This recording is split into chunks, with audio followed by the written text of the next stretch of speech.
नमस्कार दोस्तों, D S homeopathy channel में आप सभी लोगों का बहुत बहुत हार्दिक स्वागत है। आज हम एक ऐसा टॉपिक लिया है जो कि काफी हटके है और उस टॉपिक का नाम है पोटेंसी, जिसको हम लोग हिंदी में पावर भी बोलते हैं। ठीक है दोस्तों, तो आज हम ये डिस्कशन करेंगे कि पोटेंसी हमारी होम्योपैथिक में कौन कौन सी होती हैं। उसका कंपैरिजन हम एलोपैथी की पोटेंसी से भी हम करेंगे और होम्योपैथिक में कौन कौन सी पोटेंसी कब और कैसे हम इसको इस्तेमाल करते हैं, ये भी उनका रेपिटेशन का जो डोजेस हैं उसके भी बारे में हम ये डिस्कशन करेंगे। ठीक है दोस्तों, तो हम एलोपैथिक में नॉर्मली हम लोग क्या बोलते हैं, उसकी 250 mg 500 mg ये पोटेंसी, यानी कि उसमें हम लोग बोलते हैं इतने mg की मेडिसिन दे दो। बट होम्योपैथिक में ऐसा नहीं बोलते हैं कि इतने mg की होम्योपैथिक की मुझे मेडिसिन दे दो। तो वहां पर हमारी पोटेंसी तीन टाइप की होती है। तीन टाइप की वहां पर पोटेंसी हमारी मेनली जो यूज होती है। ठीक है, उसको हम लोग बोलते हैं, पहली जो पोटेंसी का नाम बोलते हैं उसको हम बोलते हैं लोअर पोटेंसी, दूसरा हम बोलते हैं मीडियम पोटेंसी और तीसरा हम बोलते हैं हायर पोटेंसी।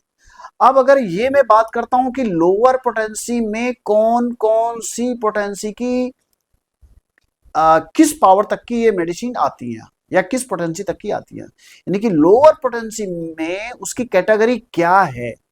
तो लोअर पोटेंसी में लेस देन 30 पोटेंसी, 30 पोटेंसी से जितनी भी कम पोटेंसी होती हैं, वो चाहे हम 6 CH की बात कर लें या 12 CH की बात कर लें, वो वहां पर। अब दोस्तों अगर मैं CH की बात करता हूं तो इसको भी आपको समझने की थोड़ा सा कोशिश करना पड़ेगा। ठीक है, तो इसको बोलते हैं, CH का मतलब है सेंटिसिमल हेनीमैन। इसी को हम डायलूशन भी हम लोग बोलते हैं या सेंटिसिमल स्केल भी इनको बोलते हैं। अगर हमें ये जानने की जरूरत होती है कि हम इसको क्या बोलते हैं, तो उस कंडीशन में हमको ये चीजें पता रहनी चाहिए कि CH क्यों लगा है।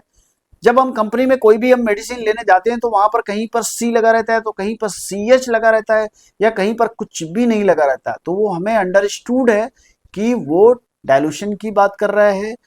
ठीक है, और पोटेंसी उसमें अगर इंडोर्स है तो फिर हमें ज्यादा सोचने की जरूरत नहीं है। अब केवल वहां तक ही हम ये सिर्फ नॉलेज में रखेंगे कि ये लोअर पोटेंसी है कि नहीं है। ठीक है, तो दोस्तों ये आई थिंक समझ में आ गया होगा कि 30 पोटेंसी से जितनी भी नीचे की जो हमारी पोटेंसी की जो मेडिसिन रहती है उसको हम लोअर पोटेंसी बोलते हैं। ठीक है दोस्तों, तो ये पोटेंसी का जो मैंने आज टॉपिक लिया आपके लिए, इसको पूरा वीडियो आप देखिएगा तभी ये सब चीजें आपको और भी अच्छे से समझ में आएंगी। अगर आप अधूरा मेरा वीडियो अगर देखोगे तो पोटेंसी के बारे में आपको इनकम्प्लीट इंफॉर्मेशन होगी। वो प्रॉपर इंफॉर्मेशन के लिए इसको कंटिन्यू इस वीडियो को आप जरूर देखते रहिएगा। ठीक है दोस्तों, तो अब हम आते हैं, ये आपको समझ आ गया कि हम लोअर पोटेंसी किसको बोलते हैं। अब हम आते हैं मीडियम पोटेंसी। अब मीडियम पोटेंसी हमारी 30 CH से 200 के बीच की जितनी भी पोटेंसी हमारी रहती है उसको हम मीडियम पोटेंसी बोलते हैं। बट दोस्तों मार्केट में जो पोटेंसी अवेलेबल रहती है वो 30 के बाद में 200 अवेलेबल रहती है। लेकिन अगर हम इन मीन टाइम अगर हम उसके बीच की पोटेंसी अगर हम यूटिलाइज अगर हम पेशेंट के ऊपर में करना चाहते हैं तो वो हमको इजिली अवेलेबल मार्केट में नहीं हो पाती है। तो उसके लिए हमें स्पेशली जो भी मैन्युफैक्चरर है हमें उसको डिमांड देनी पड़ती है कि अगर हम 30 पोटेंसी है, मान लेते हैं सपोज दैट अगर हमें 40 पोटेंसी की अगर हमें मेडिसिन चाहिए तो हम जो भी मैन्युफैक्चरर है हम उसको डिमांड देंगे, क्योंकि उसका जो मेकिंग प्रोसेस है वो चाहे 1 CH हो 2 CH हो या 40 CH हो, सबका एक ही प्रोसेस है। तो वो और भी आगे पोटेंटाइज किया जा सकता है। तो हम अगर उसको डिमांड अगर दे देंगे तो वो हमारा 40 पोटेंसी या 50 पोटेंसी या 60 पोटेंसी हमको अवेलेबल हो जाएगा। ठीक है दोस्तों, तो ये आई थिंक आपको समझ आ गया होगा कि हम इसको मीडियम पोटेंसी किसको बोलते हैं, यानी कि मीडियम पोटेंसी 30 पोटेंसी या 30 से अधिक पोटेंसी की, और कहां तक, अप टू 200, यानी कि 30 पोटेंसी से 200 के बीच की पोटेंसी को हम मीडियम पोटेंसी बोलते हैं। अब ये बात आती है कि कहां पर हम ये अब लोअर पोटेंसी देंगे, कहां पर मीडियम पोटेंसी देंगे, ये हम बाद में बात करेंगे। अब हम आते हैं तीसरी, जिसको हम पोटेंसी हम लोग बोलते हैं, उसको बोलते हैं हायर पोटेंसी। तो हायर पोटेंसी में कौन, ये किस कैटेगरी में आएगा? हायर पोटेंसी की जो लिमिट है वो 200 या 200 के ऊपर, यानी कि 201 भी हो सकती है, 202 भी हो सकती है। और अगर 1 m तक अगर ये जाता है, यानी नॉट 1 m, 200 के ऊपर की जितनी भी हमारी ये पोटेंसीज रहती हैं उनको हम बोलते हैं हायर पोटेंसी। बट मार्केट में जो अवेलेबल रहती है वो 200 पोटेंसी भी होती है, 1 m भी होती है, 10 m भी होती है, 50 m भी होता है, और CM भी होता है, जिसको हम 1 लाख पावर की भी हम मेडिसिन बोलते हैं। अब मैं कुछ चीजें आपको मैं ये बताऊंगा कि ये तो आपको समझ आ गया कि पोटेंसी क्या है। जब प्रिस्क्रिप्शन पर डॉक्टर के द्वारा प्रिस्क्रिप्शन पर राइट डाउन किया जाता है, जब लिखा जाता है, तो हर इंडिविजुअल के लिए अलग मेडिसिन, हर इंडिविजुअल के लिए अलग पोटेंसी, ये डॉक्टर साइन और सिम्टम्स या प्रॉपर केस टेकिंग के बाद में मेडिसिन को प्रिस्क्राइब करता है। तो दोस्तों ये आसान है कि मेडिसिन को प्रिस्क्राइब कर दिया या मेडिसिन का सिलेक्शन कर लिया, लेकिन हम मेडिसिन की पोटेंसी क्या लेंगे, उसका हमारा रेपुटेशन क्या होगा, उसको हम 30 पोटेंसी में इस्तेमाल करेंगे, या हम 200 पोटेंसी में यूज करेंगे, या हम 1 m पोटेंसी में इस्तेमाल हम करेंगे।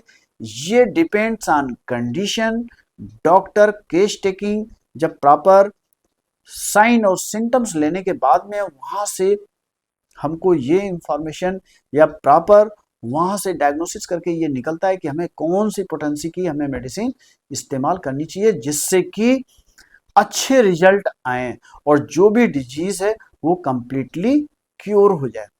ठीक है दोस्तों, तो आई थिंक ये पोटेंसी के बारे में मेरा वीडियो काफी अच्छे से समझ आपको आया होगा। अब मैं कुछ एक छोटा सा एग्जांपल देके मैं समझाना चाह रहा हूं कि लोअर पोटेंसी हम कब इस्तेमाल करेंगे। लोअर पोटेंसी जब हमारी कोई क्रोनिक डिजीज होती है, क्योंकि इसीलिए होम्योपैथिक में बोला गया है कि अगर हम सबसे सेफेस्ट पोटेंसी की अगर हम बात करते हैं तो वो 30 पोटेंसी है। तो वो 30 पोटेंसी, इसमें एग्रावेट होने के चांसेस नहीं होते हैं। कोई भी अगर डिजीज है या हमारे बॉडी में कोई सिम्टम्स है उसमें कोई एग्रावेशन ना हो। एग्रावेशन का मतलब क्या होता है कि वो प्रॉब्लम को और इंक्रीज करना, जिसके लिए हम मेडिसिन ले रहे हैं, आप देखेंगे कि वो मेडिसिन हमारी इन वहां पर क्या हो रहा है कि वो सिम्टम्स को इंक्रीज कर रही है वो मेडिसिन। ठीक है दोस्तों, बट अगर हम अब हैनीमैनियन कॉन्सेप्ट के थ्रू अगर हम ये जाएंगे तो वो डिजीज को इंक्रीज नहीं कर रहा है, क्योंकि वो कॉन्सेप्ट ही है ऐसा कि कुछ टाइम के लिए उसको इंक्रीज करेगा, इसके बाद में वो धीरे धीरे धीरे धीरे धीरे वो फिर मिनिमाइज हो जाएगा। ठीक है दोस्तों, एक और एग्जांपल मैं देना चाह रहा हूं। जैसे मान लेते हैं जिनका बहुत इंटेलेक्चुअल, जो लोग हाई होते हैं, इंटेलेक्चुअल बहुत स्ट्रांग होते हैं बट फिजिकली वीक होते हैं, तो उस कंडीशन में भी हम लोगों ने देखा होगा, जैसे एक हमारा डॉक्टर हो गया, दूसरा हमारा मास्टर या टीचर हो गया, एडवोकेट हो गया, पॉलिटिकल लीडर्स हो गए। आप देखेंगे कि इनको बहुत ज्यादा अपनी मेमोरी को बहुत ज्यादा यूटिलाइज करना पड़ता है। तो वो इंटेलेक्चुअल काफी इतने हाई होते हैं, जिसको हम लोग बोलते हैं कि ये लोग बहुत टैलेंटेड पर्सन होते हैं, प्रेजेंस ऑफ माइंड उनका बहुत अच्छा होता है। तो उस कंडीशन में हम अगर हायर पोटेंसी अगर देते हैं तो वहां पर बहुत अच्छे रिजल्ट आते हैं। इसी तरीके से अगर मैं लोअर पोटेंसी की अगर मैं बात करूं तो कोई भी डिजीज, क्रोनिक डिजीज अगर है, जिसको हम लोग पुराना रोग बोलते हैं, उस कंडीशन में हमको लोअर पोटेंसी का इस्तेमाल करना चाहिए। और अगर हम लोअर पोटेंसी की बात करते हैं तो हमें एलएम पोटेंसी को हमें इस्तेमाल करना चाहिए, जिसको हम 50 मिलीसीमल पोटेंसी हम लोग ये बोलते हैं। तो वो और भी ज्यादा हमारे लिए हेल्पफुल होती है। उसको हम दिन में 1 बार 2 बार 3 बार 4 बार भी हम ले सकते हैं, according to condition, according to situation. तो वहां पर एग्रावेशन होने के बहुत मिनिमम चांस होते हैं। ठीक है दोस्तों, तो आई थिंक इस वीडियो में मैं सिर्फ यही बताना चाह रहा था कि पोटेंसी हमारी कौन कौन सी होती हैं, उस पोटेंसी में कौन कौन से पावर इन्वॉल्व किए गए हैं। तो ये एक जनरल आइडिया मिल गया, क्योंकि मोस्टली जब भी कभी डॉक्टर या पेशेंट के बीच में जब भी बात होती है तो वो यही बोल देते हैं कि इसको हायर पोटेंसी दे दो, इसको मीडियम पोटेंसी दे दो, इसको लोअर पोटेंसी दे दो, बट वो डॉक्टर विल डिसाइड कि इसको patient which potency will use, lower potency, medium potency या हायर पोटेंसी। ठीक है दोस्तों, अगर ये हमारा वीडियो आपको कुछ अच्छे से समझ में आया है, फिर भी कुछ इनकम्प्लीट कुछ इंफॉर्मेशन अगर रह गई है, तो जब भी हम कभी इसका दूसरा पार्ट अगर हम पोटेंसी को लेकर के अगर बनाएंगे तो हम कुछ और भी चीजों को हम ये डिटेल देंगे, क्योंकि वीडियो आई थिंक ये हमारा ये बड़ा हो रहा है। तो मैं ये चाहता हूं कि जब भी कभी अगर ये फर्स्ट पार्ट आपको अगर समझ में आएगा तो हम फिर और भी सेकंड पार्ट बनाने की कोशिश करेंगे। तो प्लीज हमारे चैनल को जो पहली बार देख रहे हैं तो प्लीज हमारे चैनल को सब्सक्राइब करिएगा, शेयर करिएगा, लाइक करिएगा। इसी तरीके से मैं कुछ इंफॉर्मेटिव वीडियो मैं लेकर के आता रहूंगा। ठीक है दोस्तों, तो मैं इस वीडियो को यहीं पर फिनिश करता हूं। Thank you so much. जय हिंद, जय भारत।